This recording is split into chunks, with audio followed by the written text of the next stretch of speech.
मैं doctor Shashikant Singh BA 6 semester ancient history के विद्यार्थियों के लिए सुमेरियन धर्म और विज्ञान पर प्रकाश डालने जा रहा हूँ। सुमेरियन निवासी किस प्रकार इस विश्व की उत्पत्ति के संदर्भ में अपने विचार रखते हैं, इस बात की जानकारी हमें वहाँ के आख्यानकों और कथानकों से मिलती है। यद्यपि अलग अलग कथानकों में अलग अलग विवरण मिलता है, फिर भी जो जानकारी उपलब्ध होती है, चाहे पुरातात्विक स्रोतों से हमें जो संकेत मिलते हैं, उसके आधार पर यह कहा गया है कि सुमेरियन लोगों का यह विश्वास था कि प्रारंभ में इस विश्व पर केवल जल ही जल था चारों तरफ। इसी कारण उन्होंने जल देवता की कल्पना की और उसे निम्मू देवी कहा। जल देवता से ही पृथ्वी की उत्पत्ति हुई।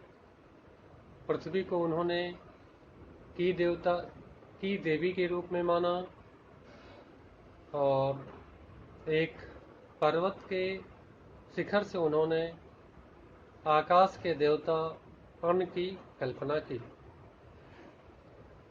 अन्न और की प्रारंभ में संयुक्त थे, लेकिन बाद में एनलिन,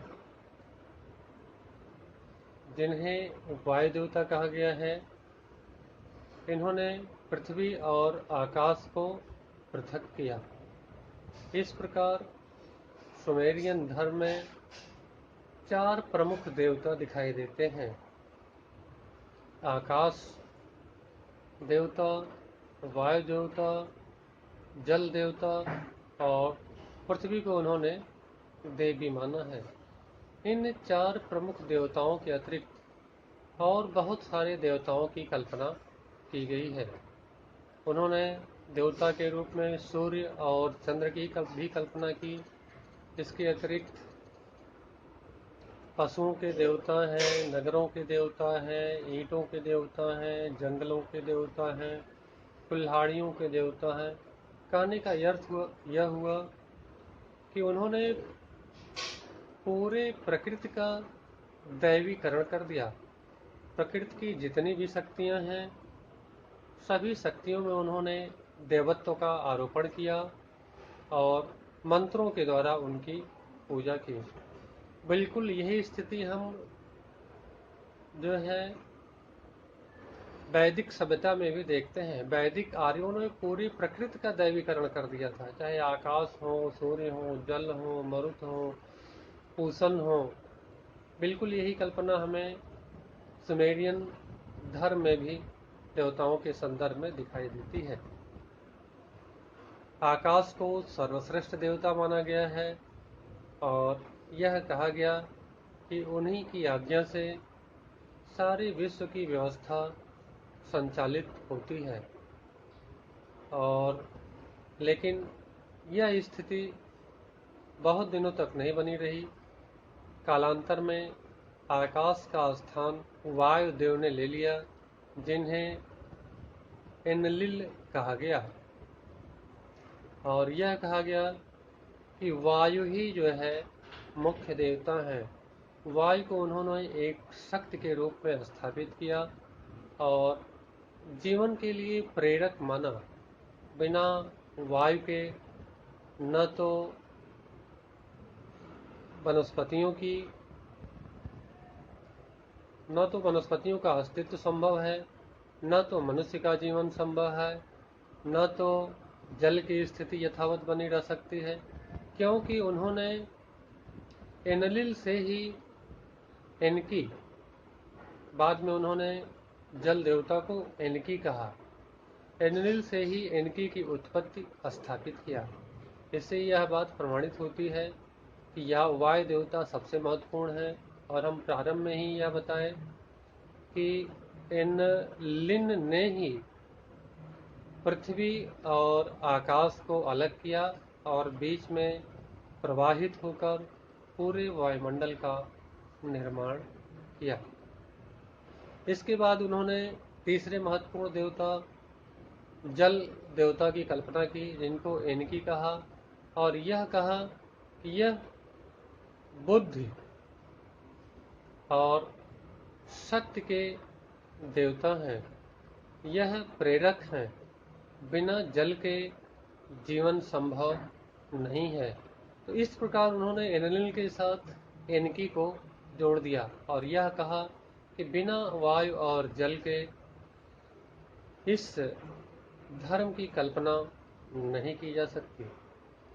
चौथे महत्वपूर्ण देवता के रूप में उन्होंने देवी की कल्पना की, पृथ्वी को देवी माना और यह कहा कि पृथ्वी अपनी शक्ति से पूरे वायुमंडल को हरा भरा करती हैं, आच्छादित कर देती हैं, उनमें उर्वरा शक्ति है, उन्हीं की उर्वरा शक्ति से इस समस्त संसार का पोषण होता है। तो इन चार प्रमुख देवताओं के अतिरिक्त सूर्य देवता की कल्पना की उन्होंने, चंद्र देवता की कल्पना की और बहुत सारे देवताओं की, अनगिनत देवताओं की कल्पना की, जिसका उल्लेख अभी हम कर चुके हैं।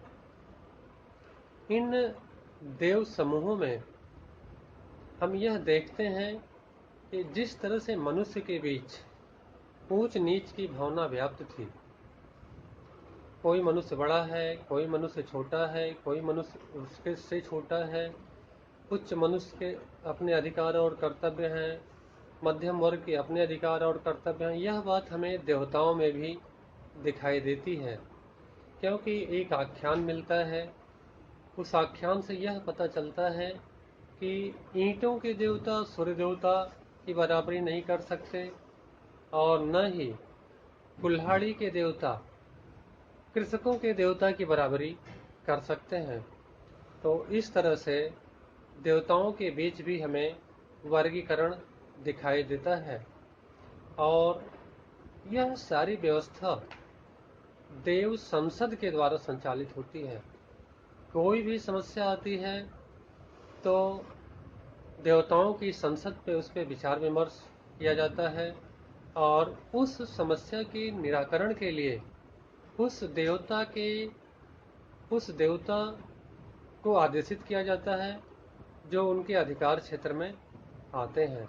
तो इस प्रकार हम देखते हैं कि देव संसद के द्वारा जो है सारी व्यवस्था को संचालित किया जाता है और एक व्यवस्था स्थापित की जाती है। इसे हम इस प्रकार समझ सकते हैं, जैसे एनकी को जल का देवता माना गया है और यह कहा गया कि एनकी के कारण ही वर्षा ऋतु आती है, बारिश होती है, दजला और फरात नदियों में जल प्रवाहित होता है और उन्हीं के द्वारा जो है सिंचाई के लिए पानी और पीने के लिए जल उपलब्ध हो पाता है। एनकी ने ही अपने अधीन देवताओं को यह आदेश दिया कि वह भवन निर्माण के लिए एक इंजीनियर का निर्माण करें। उसके लिए हमें एक शब्द मिलता है मुसदम, तथा पशुओं के देवता के रूप में जो जंगली पशु थे, स्वतंत्र रूप से विचरण करते थे, सुमुगन की कल्पना की, तथा पालतू पशुओं के लिए दुमजी नमक देवता की कल्पना की। और ये सारे देवता जो है, चाहे पालतू पशु हों या जंगली पशु हों या भवन निर्माण हो या सिंचाई के लिए जल की व्यवस्था हो, यह सब इनकी नामक देवता के अधीन था। तो इस प्रकार हम देखते हैं कि देवताओं ने अपने अपने कर्तव्य को निर्धारित कर लिया था, जो व्यवस्था हमें मनुष्यों के बीच भी दिखाई देती है, चाहे उसे हम वर्ण व्यवस्था के रूप में देख लें, चाहे उसे हम आश्रम व्यवस्था के रूप में देख लें। इन देवताओं के बीच हमें असंगति भी दिखाई देती है। यह विचित्रता मनुष्य के स्वभाव में भी दिखती है। जैसे मनुष्य कभी कभी आपस में जो है एक दूसरे का विरोध करते हैं, यह देवताओं के लिए भी देखा जाता है। जैसे यह कल्पना की गई कि देवता श्रम नहीं कर सकते, देवता हमें फलदायी शासक के रूप में है, इसलिए उनकी सेवा के लिए मनुष्यों की उत्पत्ति की जाए। तो मनुष्यों की उत्पत्ति के लिए जो है नम्मू देवी से प्रार्थना की गई, और नम्मू देवी के शरीर से ही एक मिट्टी के द्वारा एक मूर्ति का निर्माण किया गया, और इस मूर्ति को ऐसा लगता है कि इनकी और निर्माण, इनकी जो जल के देवता हैं और निर्माण जो पृथ्वी की देवी हैं, दोनों के बीच विवाद पैदा हो गया। इनकी ने कहा कि यह स्वीकार करने योग्य नहीं है मूर्ति, लेकिन निर्माण ने नपुंसक पुरुष और बंध्या स्त्री के रूप में एक मनुष्यों का निर्माण किया, उसे इनकी ने स्वीकार कर लिया। लेकिन जब इनकी ने पुनः वृद्ध पुरुष का निर्माण किया तो निर्माण ने उसे अस्वीकार कर दिया। तब जाकर इनकी ने यह श्राप दिया जल देवता को कि वह जमीन पर ही, जमीन के नीचे ही प्रवाहित होते रहेंगे। तो ऐसी स्थिति हम मनुष्य के स्वभाव में भी देख सकते हैं। इन असंगति आख्यानों के साथ साथ हमें प्रतिद्वंदी विचारों के भी बारे में जानकारी मिलती है। जैसे कि मतलब मनुष्य अपने अपने गुणों की प्रशंसा करता है, दूसरे के गुणों को स्वीकार नहीं कर पाता है। यह चीज हमें एक आख्यान में भी दिखाई देती है। उस आख्यान से यह पता चलता है कि जो प्रेम की देवी हैं इनन्ना, उनसे चरवाहों के देवता दुमजी और कृषक के देवता एनकिडू प्रेम करते हैं।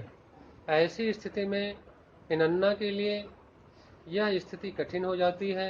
इनन्ना कृषक देवता एनकिड से प्रेम करती हैं, लेकिन कालांतर में दुमजी अपने तर्क के द्वारा उन्हें प्रभावित कर लेते हैं और इनन्ना एनकिड को छोड़कर दुमजी से विवाह कर लेती हैं। लेकिन वह एनकिड को भी उचित स्थान प्रदान करती हैं और यह कहती हैं दोनों के बीच कोई अंतर नहीं है, दोनों बराबर हैं। ऐसी स्थिति हम मनुष्य के आचार व्यवहार में भी देख सकते हैं।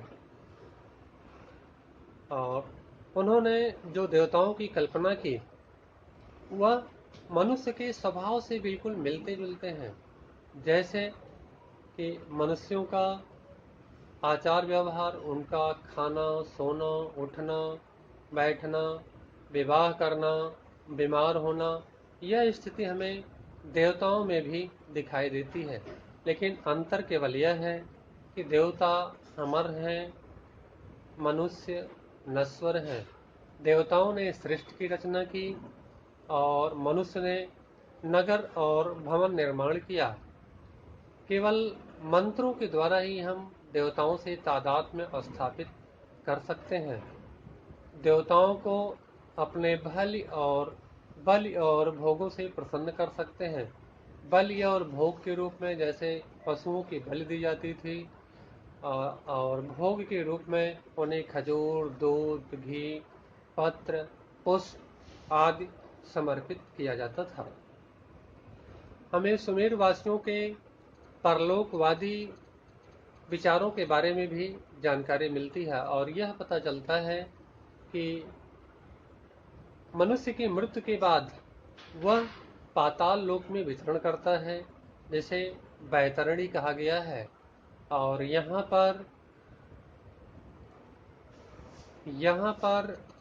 इनन्ना की बहन एरसकीगल और उनके पति नेरगल का साम्राज्य था। उन्हीं की देखरेख में पूरा मृत्यलोक चल रहा था।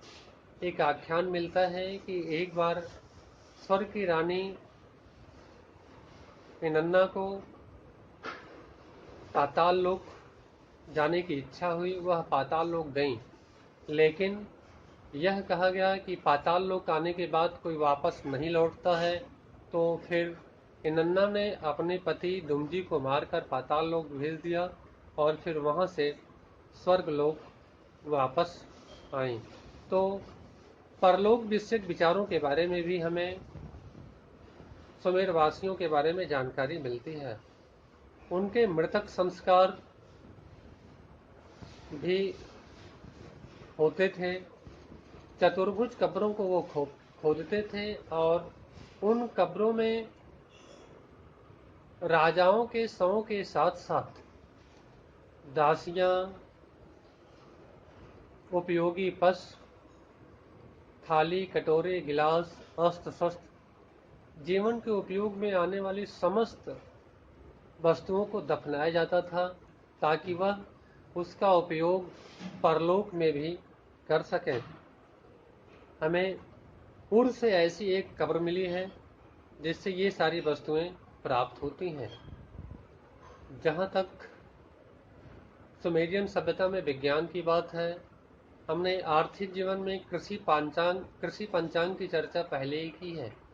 इस पंचांग के द्वारा यह पता चलता है कि कृषकों को यह पता था कि कैसे बारिश होती है, ऋतुएं किस प्रकार से संचालित होती हैं, कितने महीने में फसल पैदा होती है, कौन कौन सी फसलों के लिए क्या क्या काल है। ये सारी जानकारी हमें इस कृषि पंचांग से मिलती है। तो इसका मतलब दिन, रात, पहर, महीना, ऋतुएं और वर्ष के बारे में सुमेर वासियों को पता था। हमने आर्थिक जीवन में पहले ही बताया कि किस तरह से छोटे पौधों को बचाने के लिए उनके किनारे किनारे बड़े पौधों को लगाया जाता था ताकि बाग में छोटे फलों और वृक्षों की रक्षा की जा सके।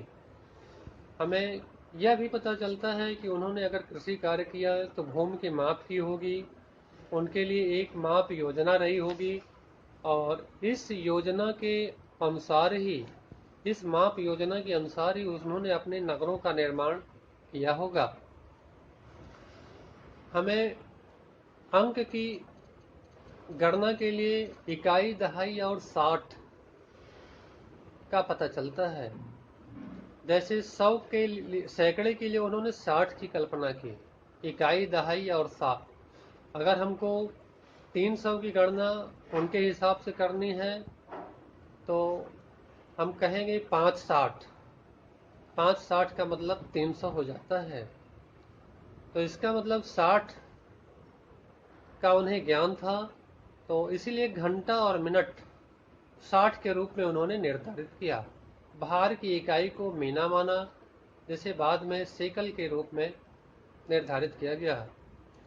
चिकित्सा व्यवस्था का जहाँ तक प्रश्न है, उनकी चिकित्सा व्यवस्था में जादू टोना ही महत्वपूर्ण था। उन्होंने वैद्य के बजाय ओझाओं पर विश्वास किया और मंत्रों के द्वारा अपने रोग निवारण की व्यवस्था की। फिर भी हमें उर से लुलू नामक एक वैद्य की जानकारी मिलती है जो प्रसिद्ध चिकित्सक थे और चिकित्सकों की एक टोली थी जो लोगों का इलाज किया करती थी। एक अभिलेख प्राप्त हुआ है, उस अभिलेख से चिकित्सा के नुस्खे के बारे में भी जानकारी मिलती है। तो इस प्रकार हम देखते हैं सुमेरियन समाज में जो धर्म था, जो विज्ञान था, वह अपने समय की उन्नत अवस्था में दिखाई देता है। बहुत बहुत धन्यवाद।